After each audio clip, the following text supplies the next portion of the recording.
Boa noite. Boa noite. Câmara recebe a defesa de Temer na denúncia por corrupção. Os deputados vão decidir se autorizam o processo no Supremo. O presidente é acusado com base na conversa com o dono da JBS Friboi, mas alega não ter nada com a mala de R$500 mil do ex-assessor Rocha Loures. Temer acena com uma compensação para centrais sindicais pela reforma trabalhista. O fim da contribuição obrigatória seria abrandado com uma fórmula de transição. A Justiça nega o pedido para libertar Palocci e Vacari, ex-tesoureiro do PT. E na decisão, o desembargador fala em esquema amazônico de corrupção. Policiais de São Paulo são presos por acobertar bingos clandestinos. O esquema de propinas em troca de proteção funcionava em várias cidades paulistas. Na Venezuela, dezenas de manifestantes governistas invadem o parlamento e, armados de paus e bombas caseiras, deixam feridos deputados de oposição. O Jornal da Gazeta está no ar.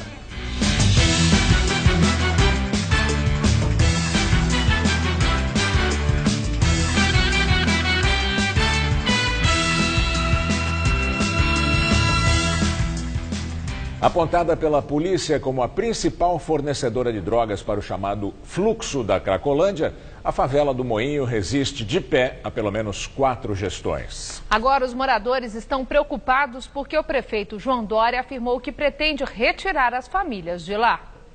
A favela do Moinho é uma das últimas que resistem na região central da cidade. Fica embaixo do viaduto Engenheiro Orlando Murgel e entre 2 linhas da CPTM. Hoje abriga cerca de 1.100 famílias que vivem no improviso. Apesar de algumas casas serem de alvenaria, aqui não há rede de esgoto. E a água e a energia elétrica são clandestinas. A favela ficou marcada por 2 grandes incêndios, em 2011 e 2012, que deixaram mortos e centenas de famílias desabrigadas.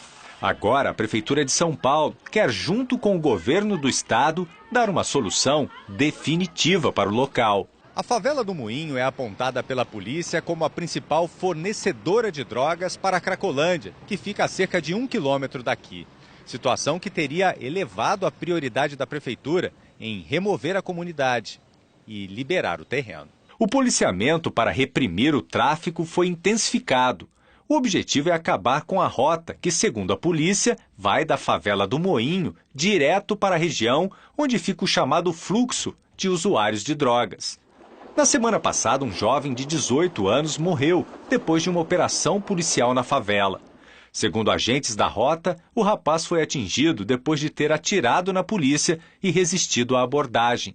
A família nega e afirma que ele foi torturado e assassinado. Os policiais envolvidos foram afastados e o caso é investigado pela Corregedoria da PM. Alessandra mora aqui há 23 anos e diz que está cansada de ouvir promessas. Ela afirma que o problema se arrasta há mais de 4 gestões da prefeitura e nada foi feito. O terreno é particular. A área foi leiloada em 1999 para pagar dívidas de IPTU da empresa dona da área. Mas o negócio foi contestado na Justiça. Em 2008, os moradores conseguiram na Justiça Federal uma tutela antecipada por uso capião, já que moram aqui há mais de 30 anos. Os moradores têm direito de permanecer na área até o fim do julgamento do processo, que seria que a gente não sabe quando vai ser julgado esse processo. A gente espera que a gestão venha conversar com a gente até que seja julgado o fim do processo. E no fim do processo a gente conversar com a gestão que estiver para ser acertado o que vai decidir com as famílias. Segundo a Prefeitura, o projeto para a construção de residências para os moradores da favela do Moinho ainda está em discussão. As obras devem ser feitas por meio de uma parceria público-privada que só deve avançar no ano que vem. O ex-ministro Antônio Palocci e ex-tesoureiro do PT, João Vacari Neto, tiveram habeas corpus negados pelo Tribunal Regional da 4ª Região, em Porto Alegre. Preso desde abril de 2015, João Vacari Neto vai continuar no Complexo Médico Penal de Pinhais, na região metropolitana de Curitiba. Na semana passada, ele foi absolvido da pena de mais de 15 anos pelo Tribunal Regional Federal da 4ª Região, em Porto Alegre, em um dos 5 processos nos quais foi condenado pelo juiz Sérgio Moro.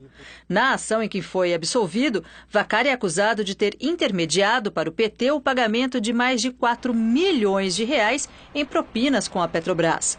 No habeas corpus negado pelo desembargador João Pedro Gebran Neto, a defesa de Vacari pedia a revogação de um 2º mandado de prisão expedido contra ele.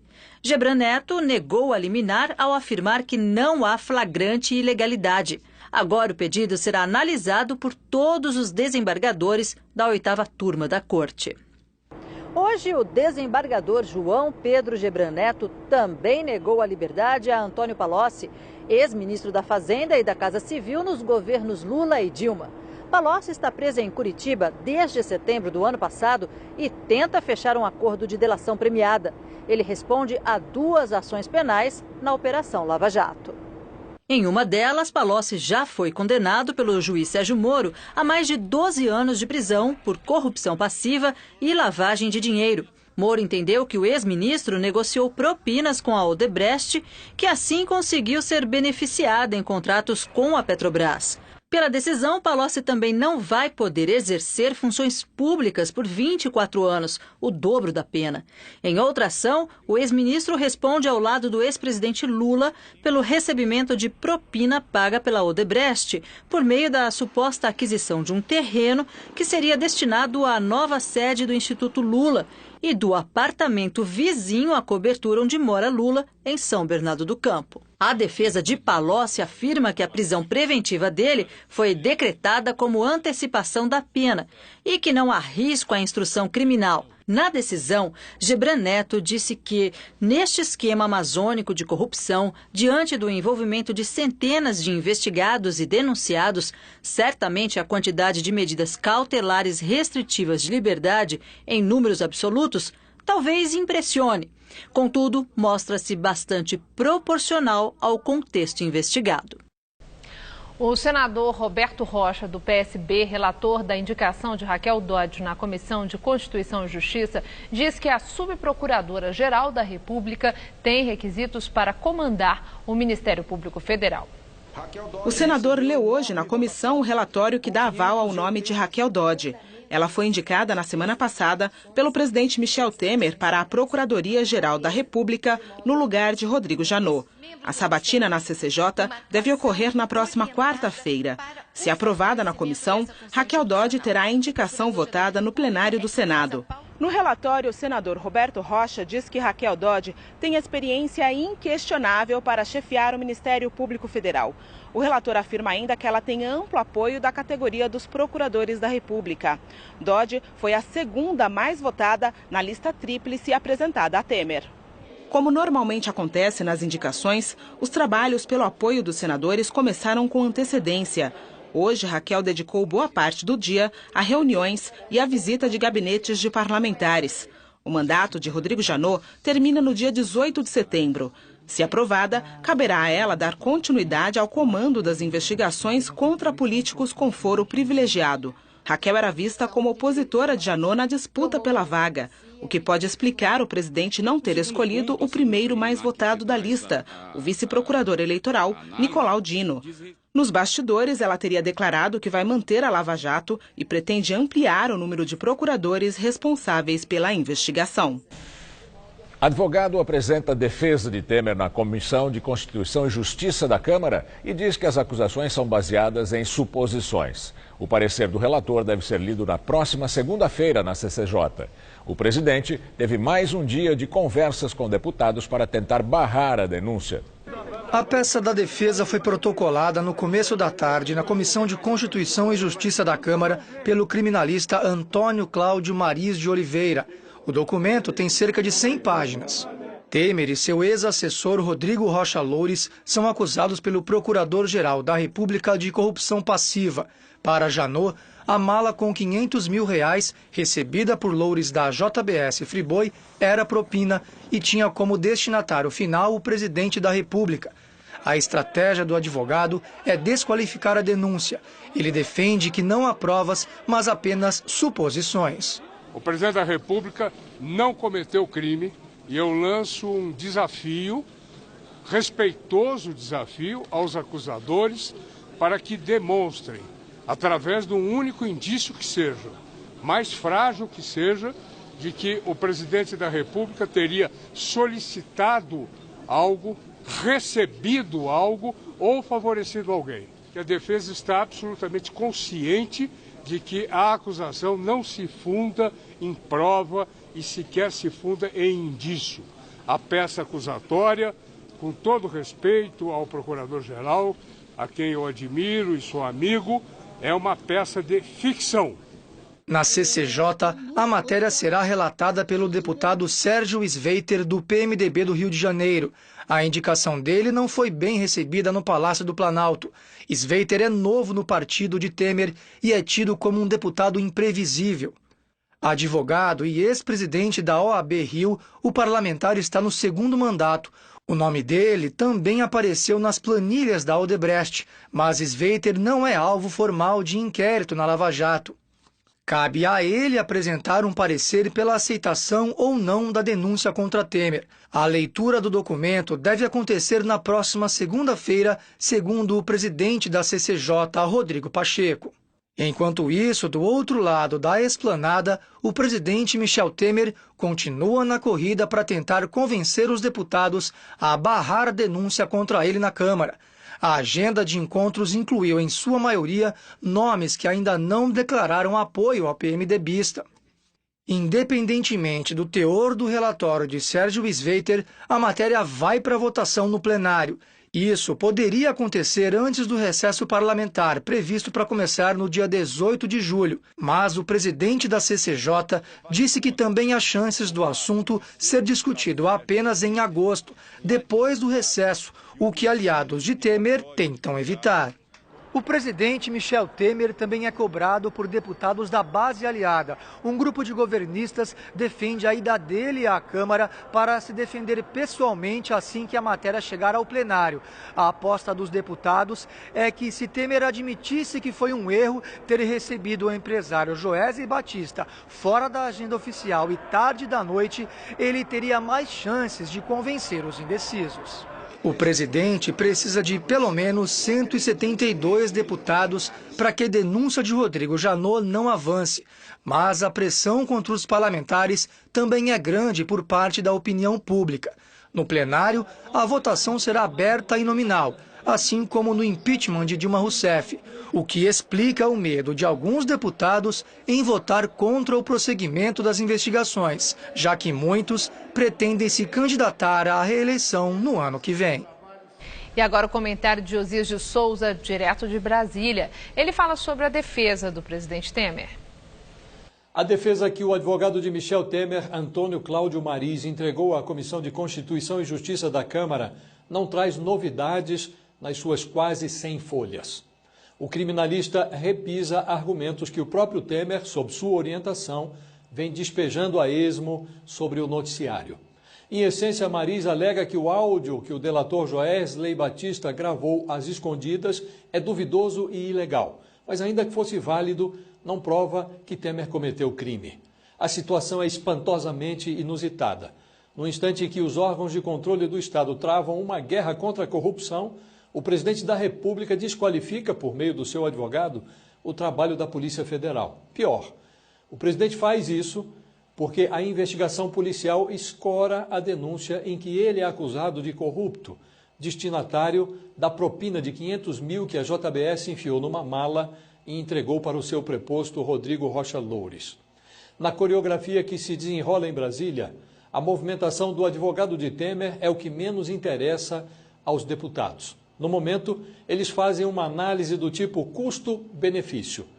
Os deputados perguntam aos seus botões: vale a pena manter Temer na presidência? Começa a se disseminar no legislativo a tese de que o bloco governista não perde por esperar, ao contrário, só ganha se Temer for substituído por Rodrigo Maia, o presidente da Câmara. Se prevalecer esse entendimento de que é possível mudar o status sem mexer no quo, o fisiologismo deixa de ser uma arma útil para Temer. A munição dos cargos e das verbas troca de mãos. Boa noite. A Polícia Paulista fez uma operação para prender policiais civis e militares acusados de acobertar e oferecer proteção a bingos clandestinos. Esse esquema funcionava em 11 cidades do estado. 8 policiais militares e 4 civis tiveram prisão preventiva decretada. Os agentes cumpriram mandados de busca e apreensão na capital e em mais 11 cidades da região metropolitana e do litoral. Foram apreendidas mais de 600 máquinas de caça-níqueis e de videobingo em 55 locais, a maioria casas clandestinas de jogos de azar. A polícia também recolheu computadores e celulares, além de R$18 mil em dinheiro. 22 pessoas foram presas, entre elas 12 policiais, 8 militares, incluindo um coronel da reserva e 4 civis, entre eles um policial que trabalha na Corregedoria da Polícia Civil. Segundo a investigação, eles recebiam uma mesada para dar cobertura aos criminosos e avisar sobre eventuais operações de combate ao jogo ilegal. Os nomes não foram divulgados porque a investigação está sob sigilo. Quando tinham conhecimento de que alguma investigação estava sendo realizada, eles avisavam a esses parceiros particulares, os parceiros do crime. Eles recebiam aí uma retribuição financeira fixa para exercer esse acobertamento das atividades criminosas. A investigação, que envolveu também o Ministério Público Estadual, começou há cerca de um ano, a partir de informações de um delator. Ela durou aproximadamente aí 10 a 12 meses. Ela surge através de informações obtidas, inclusive através de uma delação. Ela evolui através com escutas telefônicas, não é? E hoje foi deflagrada apenas uma primeira etapa dessa operação, porque nós já identificamos conjuntamente várias organizações que atuam nesse ramo de atividade. Hoje nós atingimos apenas algumas delas, existem outras ainda sendo investigadas, então essa é apenas a primeira fase da operação. A operação de hoje aconteceu na mesma semana em que uma escuta telefônica, segundo reportagem da TV Globo, revelou que um policial do DENARC, o Departamento de Narcóticos do Estado, avisava traficantes sobre operações na Cracolândia. Ele também é investigado por desviar e revender drogas apreendidas pela polícia. Nós enxergamos nesse mal policial um bandido pior até do que o bandido normal que nós combatemos no dia a dia. Ele é alguém que recebe a confiança da população do Estado e trai essa confiança.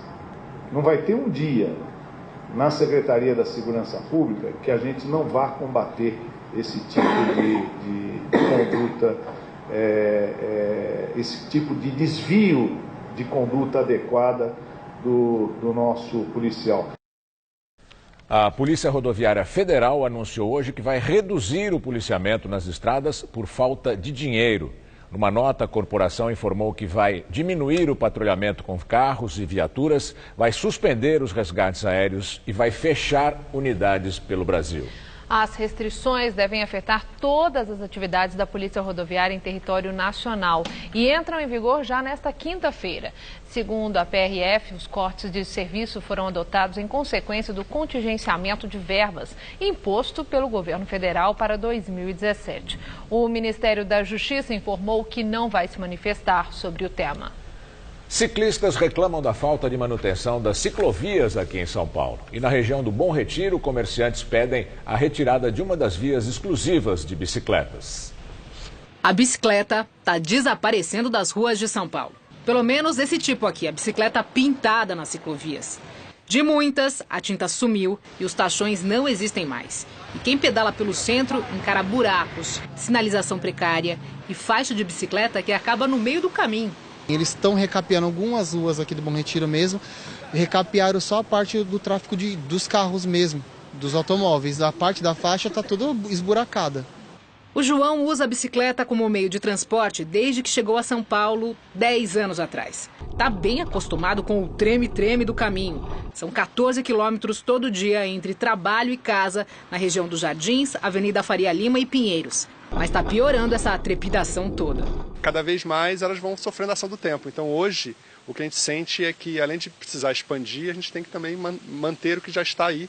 Na Zona Leste, falta de manutenção e também iluminação. A ciclovia da Radial liga as estações Itaquera e Tatuapé do metrô. Ela foi inaugurada em 2008 e tem pouco mais de 12 quilômetros de extensão. Aqui é o trecho saindo do metrô Penha, sentido Vila Matilde. Trecho de escuridão total. Iluminação apagada. Mato e capim aqui das árvores bastante alto também, prejudicando a visão dos ciclistas.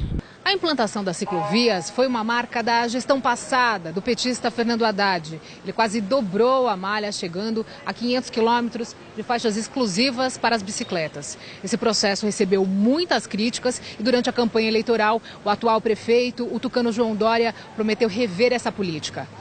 Já são 6 meses de nova gestão e se acumulam as reclamações e os pedidos de alteração de ciclovia. A prefeitura diz que primeiro vai conversar com a comunidade para depois ver o que faz. A questão é quando. Não tem prazo para isso acontecer. Só que tem situação que não dá para esperar. Tem risco de causar acidente até para pedestre. Fato é que tem muita gente com pressa para resolver essa história. Um dos pedidos em análise é o dos lojistas na região do Bom Retiro. Na Rua Silva Pinto, a ciclovia tomou o lugar de estacionamento de veículos.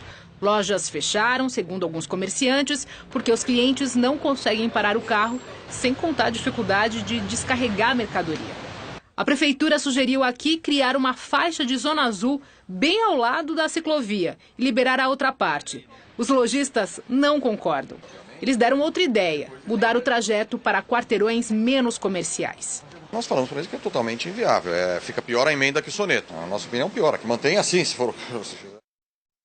A prefeitura diz que vai enviar equipes para vistoriar as ciclovias mostradas na reportagem.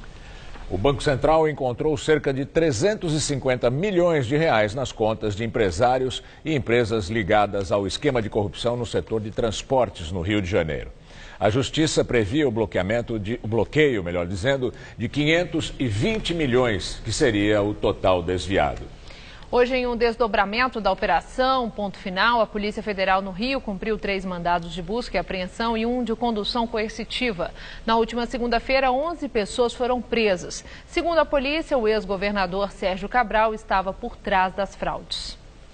Alvo de condução coercitiva, o empresário Alexander Luiz de Queiroz Silva, sócio de uma consultoria de investimentos, foi levado para depor. A polícia apreendeu $9 mil em dinheiro, além de outros R$3 mil e computadores.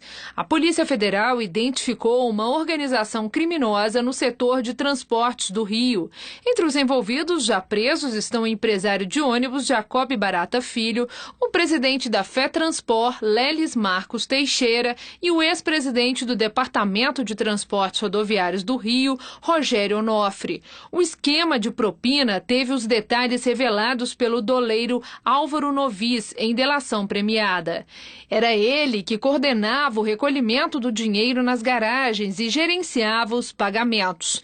Segundo o Ministério Público Federal, as empresas de ônibus do Rio distribuíram R$500 milhões para políticos e agentes públicos.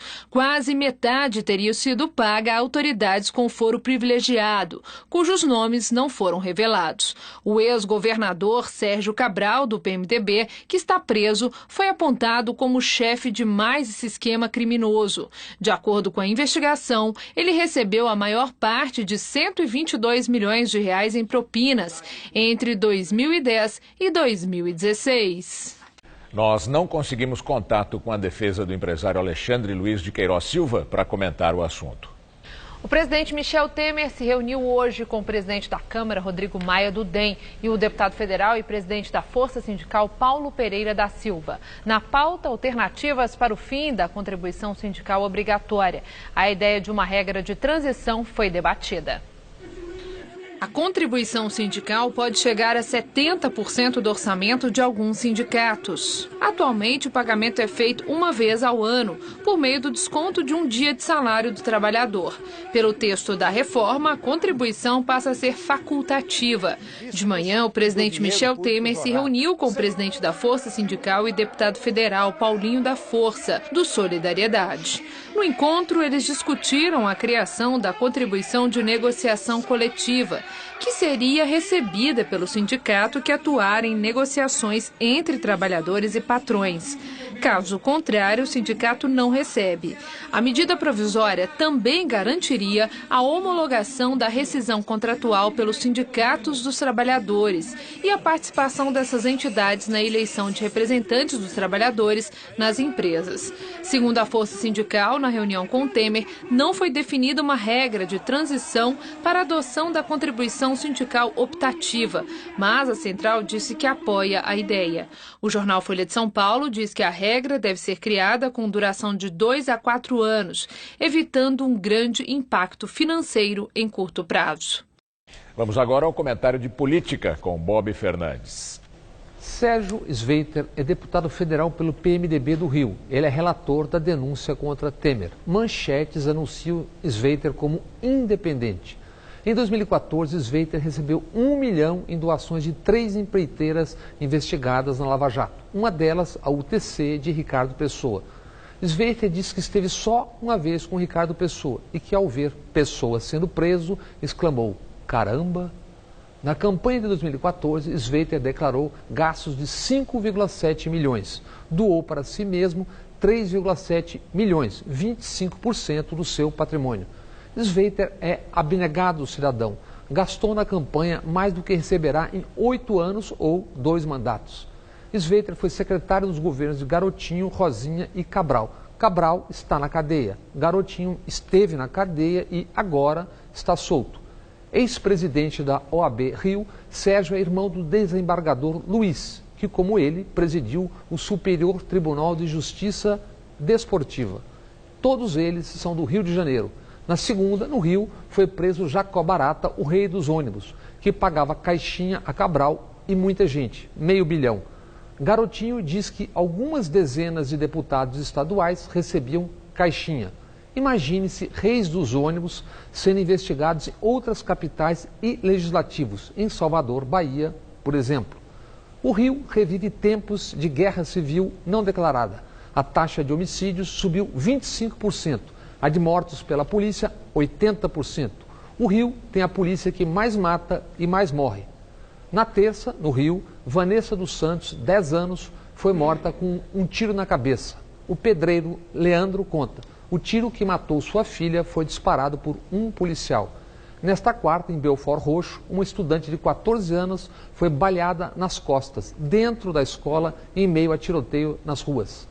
Na sexta, na Mangueira, Maria e Ana Conceição, mãe e filha com 76 e 42 anos, morreram baleadas. Em Duque de Caxias, Arthur foi baleado na região da coluna.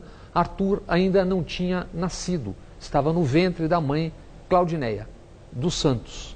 Dizem que as instituições estão funcionando. Boa noite. E daqui a pouco, no Jornal da Gazeta, Maria Lídia Flandoli entrevista Gaudêncio Torquato, consultor político de comunicação ligado ao presidente Temer. Essa última madrugada foi fria em todo o estado de São Paulo. Campos do Jordão, por exemplo, amanheceu marcando só 2,4 graus. Pois é, aqui na capital a mínima foi de 7 graus e a máxima não passou dos 19. Vamos ver em detalhes como fica o tempo amanhã com Mariana Armentano.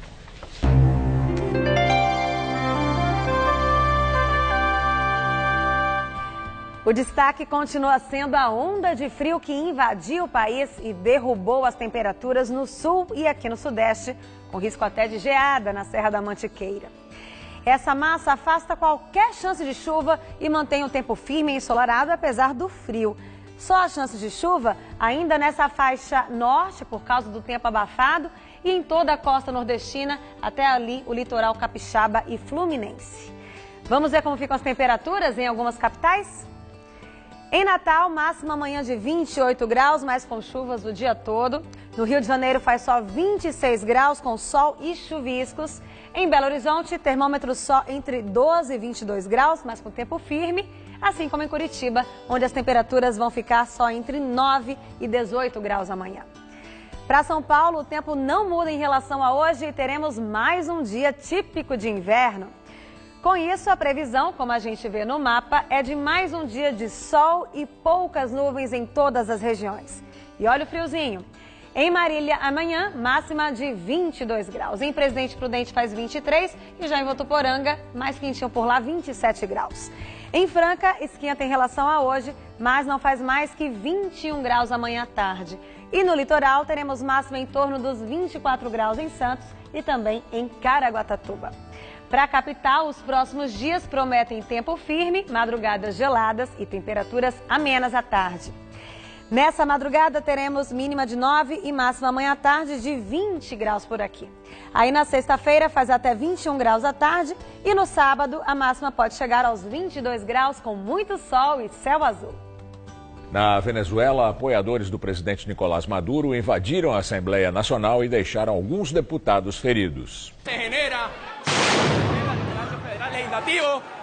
Os manifestantes entraram no parlamento com pedaços de pau e rojões, depois do vice-presidente convocar protestos contra os deputados da oposição, que são maioria no Congresso. No ano passado, o Tribunal Supremo de Justiça da Venezuela, controlado pelo governo, anulou todas as decisões do parlamento e transferiu para a Justiça o poder de legislar.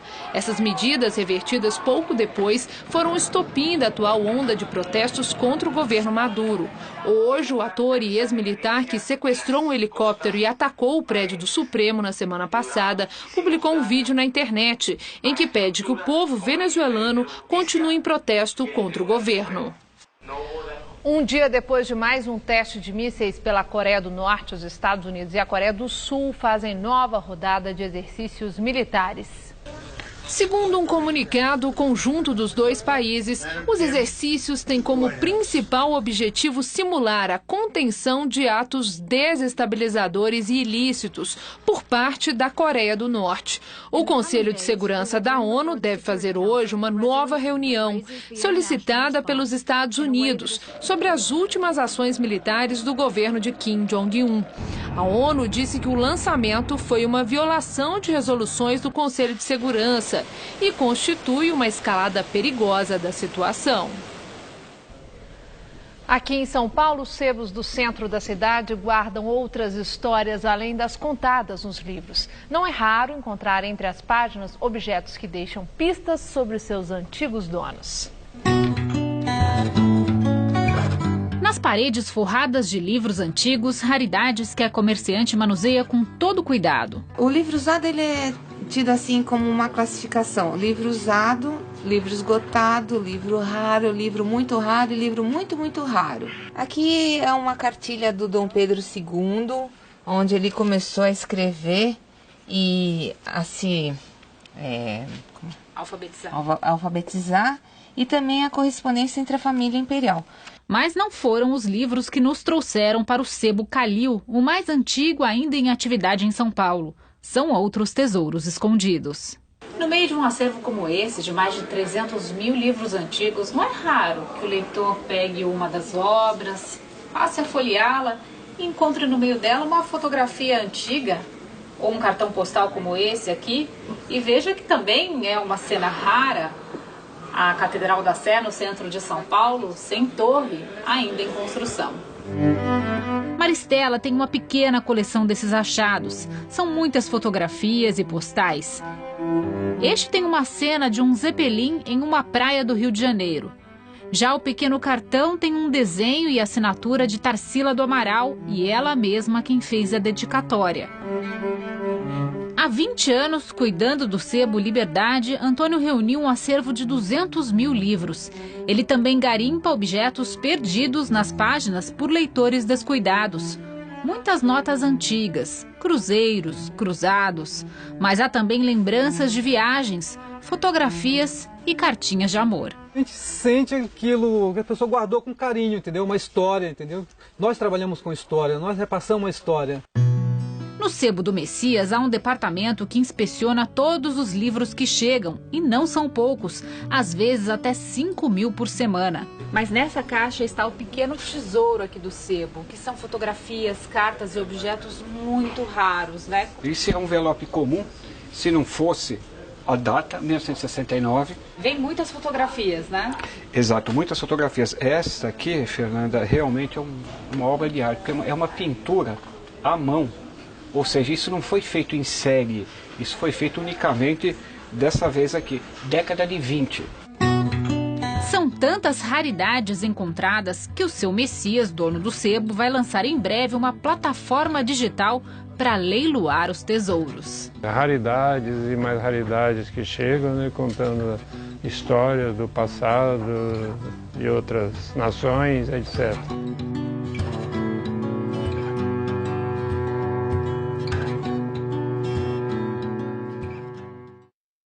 E agora as notícias do esporte com Estela Gontijo e Michele Gianella. Depois do noticiário do esporte, Maria Lídia entrevista ao vivo o consultor político Gaudêncio Torquato, ligado ao presidente Temer. Temos noite decisiva para Santos e Palmeiras, que iniciam a fase de mata-mata da Libertadores da América, né, Michele? Estela, boa noite. Os dois clubes começam hoje a disputa das oitavas de final da competição.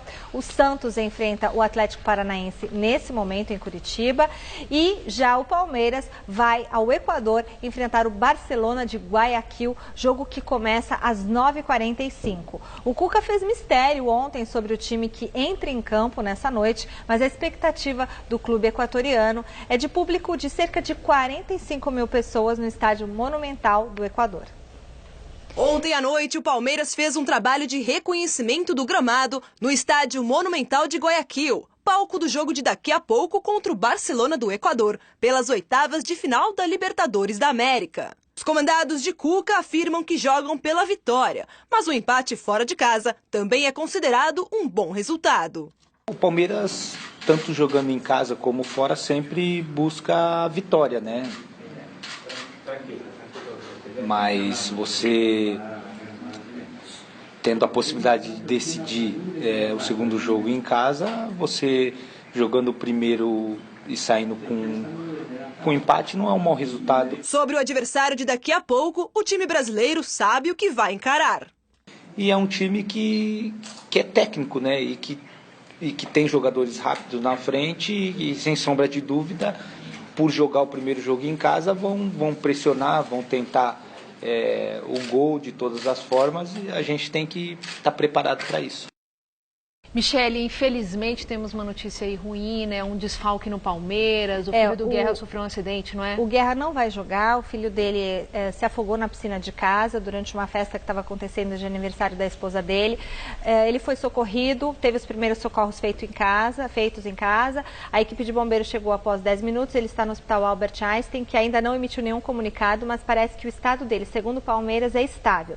Então, o Guerra está muito abalado, está vindo para o Brasil e o elenco do Palmeiras também está bastante abalado. Bom, Estela, e acontece nesse domingo a prova ciclística 9 de julho. As inscrições terminaram na segunda-feira, mas para você validar a sua inscrição, os boletos retirados devem ser pagos até esta sexta-feira, viu? Então isso é muito importante. E a Gazeta vai transmitir, né? Teremos transmissão ao vivo pelo site gazetesportiva.com e também flashes durante a programação da TV Gazeta. Com Michele Gianella também.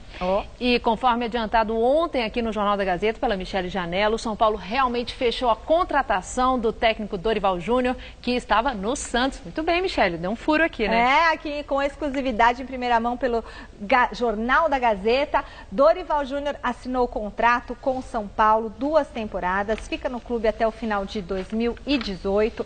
Ele assume os trabalhos apenas na semana que vem, porque ele tem um pequeno problema familiar para resolver. A esposa dele vai passar por uma cirurgia.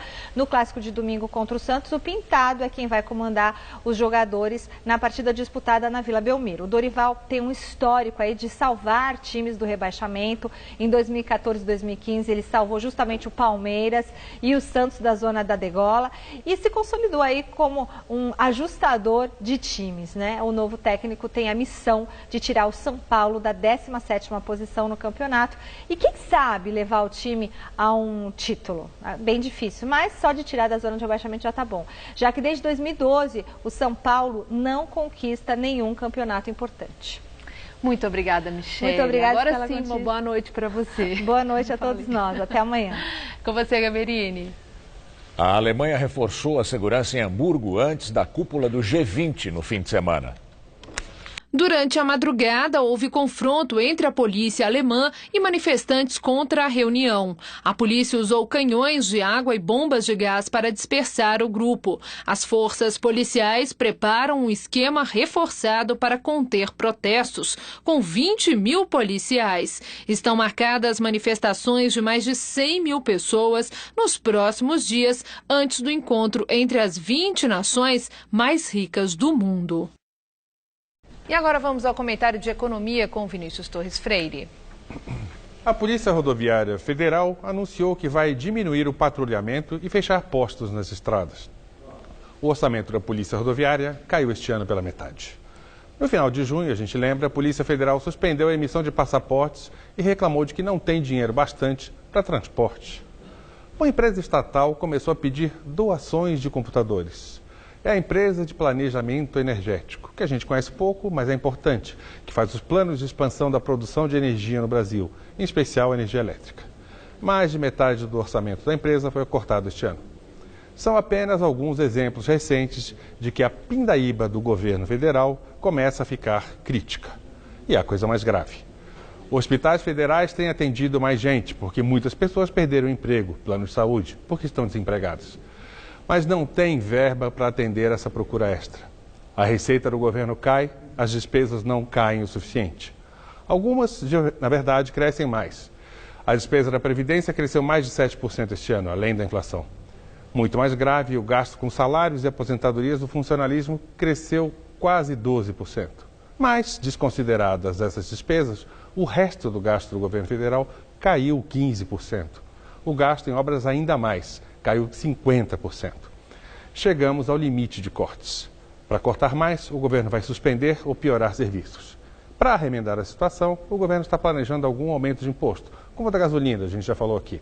Ou voltar a cobrar logo contribuições de certos setores empresariais para o INSS, que passaram a pagar menos no governo Dilma Rousseff. Mas esses remendos não vão bastar. É preciso conter o aumento do gasto obrigatório em previdência e com funcionarismo. É preciso que o país volte a crescer logo, sem o que não haverá mais receita de imposto. E vai ser preciso aumentar em muito imposto novo, de preferência dos mais ricos, pois chegamos a um buraco muito fundo. A gente corre o risco de enfrentar problemas como os do governo do Rio. Enquanto isso, a maioria do governo e do Congresso se dedica a discutir como vai fugir da polícia. Boa noite. A Justiça arquivou o pedido de investigação envolvendo o ex-presidente Fernando Henrique Cardoso, relacionado à delação do empresário Emílio Odebrecht. O arquivamento se refere ao desmembramento da lista do ministro Edson Fachin do Supremo Tribunal Federal. Segundo o despacho assinado hoje, o Estado perdeu o direito de punir a FHC porque o fato relatado é muito antigo. Segundo a defesa do ex-presidente, além da prescrição, não há qualquer indício de que a FHC tenha cometido algum crime ou recebido vantagens na campanha à presidência da República em 1993 e 1997. Você vai ver a seguir, Maria Lídia entrevista ao vivo o consultor político Gaudêncio Torquato. Até já. Quem já quis tentar algo novo? Quem já se sentiu pequeno? Quem já achou que precisava fazer mais? Quem evoluiu? Quem se engrandeceu? Quem arriscou? Você tem muitos motivos para seguir em frente e um só banco. Bradesco, pra frente. Eu não tenho dúvidas de que quando você estuda, você se aprofunda, você cria novos debates, isso agrega muito no seu dia a dia. Você começa a simular problemas em sala de aula, e isso faz toda a diferença. A gente nunca sabe o que vai acontecer no futuro, então quanto mais preparado a gente estiver, melhor. Eu escolhi a Casper Libero pela tradição, pela localização. A Avenida Paulista facilita muito, então eu acho que a Casper tem um nome no mercado, tem uma credibilidade, professores de excelente nível, e isso te agrega tanto que é uma satisfação incrível pra gente. Por isso, eu sou Casper. Somos todos Casper.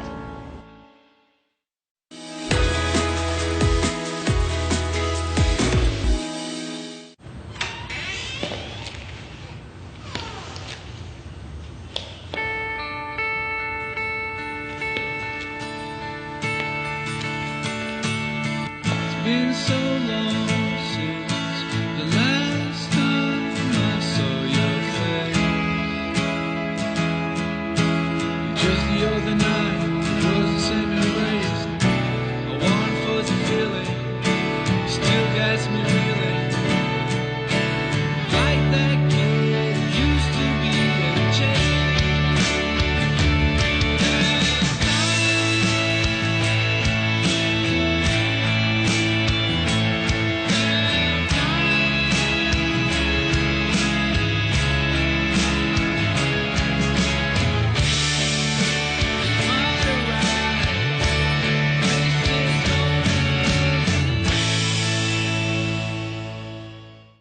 No campo, se joga com os pés. Na mesa, se joga com a boca. Tem que falar, tem que chegar falando gol. No campo, tem bola na rede. No mesa, comentário inteligente. Tudo que vem com muito entusiasmo, vai embora também com muita rapidez. Mas tanto no campo quanto no mesa, uma coisa não falta: o melhor do futebol. Pode vir que aqui você acha. Mesa Redonda, todo domingo, 9 da noite.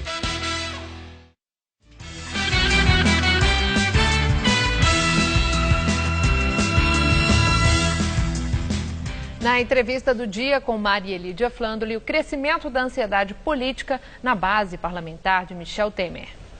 Quem faz a análise é Gaudêncio Torquato, consultor político e de comunicação. Muito obrigada, professor, por estar conosco.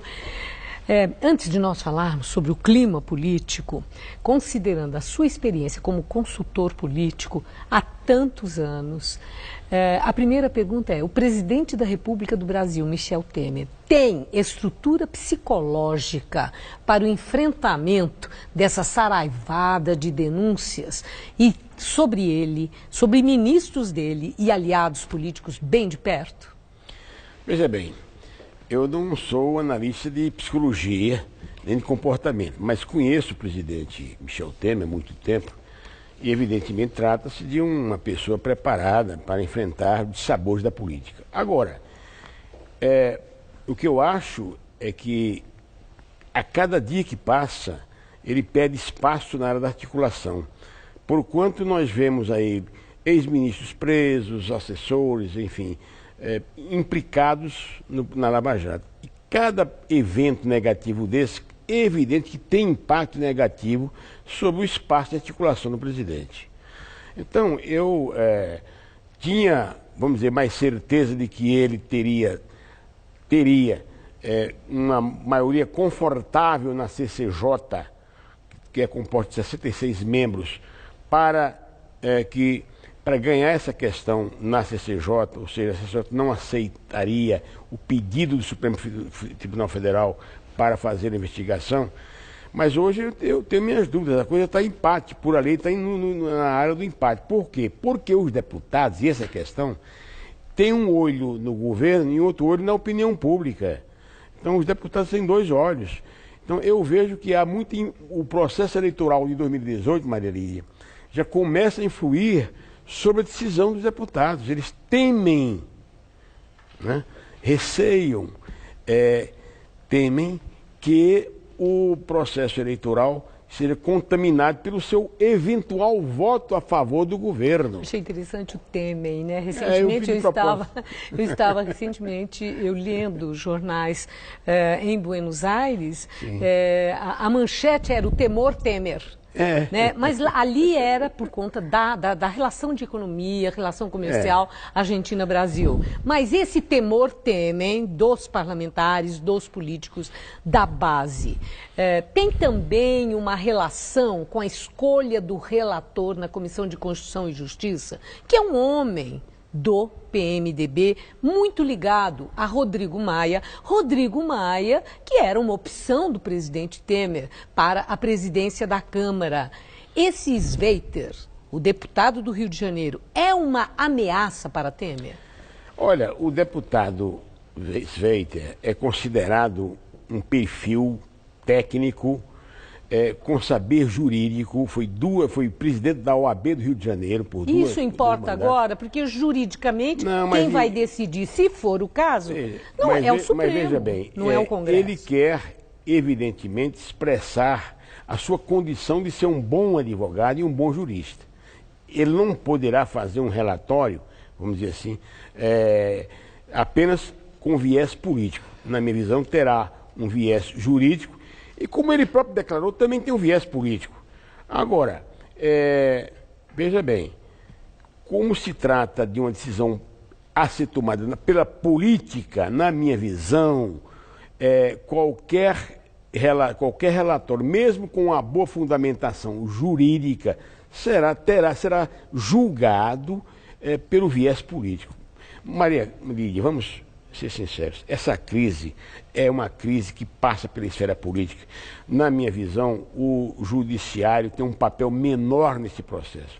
A esfera política que vai decidir. Porque a esfera política decidir in limine, rapidamente, pela Comissão de Constituição e Justiça, que o processo não será aceito, evidentemente que aqui está liquidada, aí na área política. Isso quer dizer que é mais conveniente para Temer que essa decisão da Câmara aconteça rapidamente agora do que deixar para agosto? Exatamente, que cada dia que passa, o governo sangra, a figura do presidente sangra.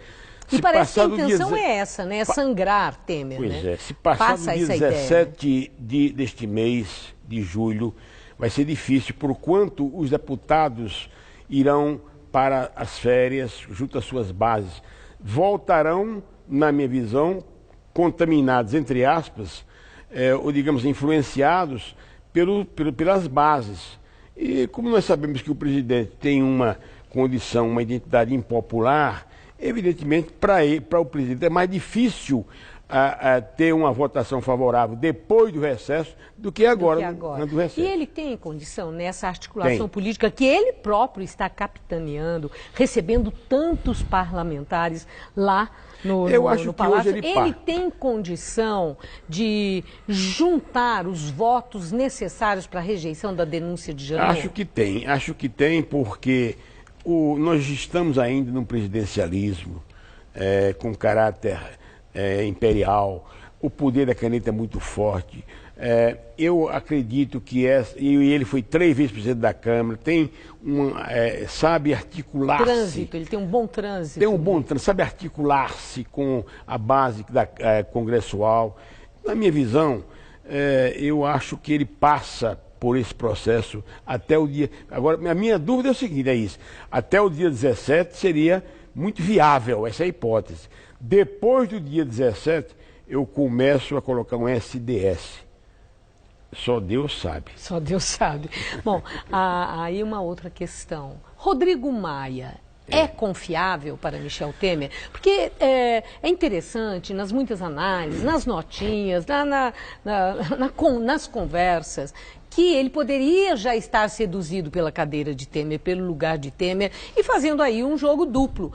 É possível pensar isso considerando que ele é do PMDB, considerando que ele está presidente da Câmara, pelo suporte que ele teve de Michel Temer?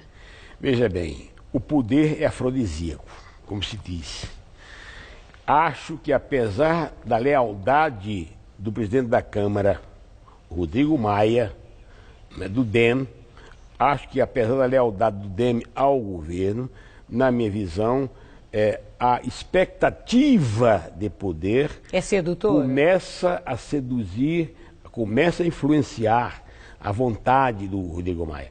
Apesar do Rodrigo Maia se reunir quase diariamente com o presidente, é evidente que ele tem ao seu lado um certo grupo que diz: presidente, é sua vez, é sua vez, é sua vez. Então, eu acho que, vamos dizer assim, a mosca azul começa a passar pela frente dos olhos do Rodrigo Maia. Vamos ver se ele resiste ou se já foi seduzido. Agradeço muito sua entrevista, muito obrigado, uma boa noite. Obrigado. Gamberini. O Jornal da Gazeta termina aqui. Essas foram nossas principais notícias. Câmara recebe a defesa de Temer na denúncia por corrupção. Os deputados vão decidir se autorizam o processo no Supremo. O presidente é acusado com base na conversa com o dono da JBS Friboi, mas alega não ter nada com a mala de R$500 milhão do ex-assessor Rocha Loures. Temer acena com uma compensação para centrais sindicais pela reforma trabalhista. O fim da contribuição obrigatória seria brandado com uma fórmula de transição. A Justiça nega o pedido para libertar Palocci Bacari, ex-tesoureiro do PT. E na decisão, o desembargador fala em esquema amazônico de corrupção. Policiais de São Paulo são presos por acobertar bingos clandestinos. O esquema de propinas em troca de proteção funcionava em várias cidades paulistas. A edição de hoje pode ser vista no site do Jornal da Gazeta. Você acompanha mais notícias em nossa edição das 10. Uma excelente noite para você. Boa noite e até amanhã.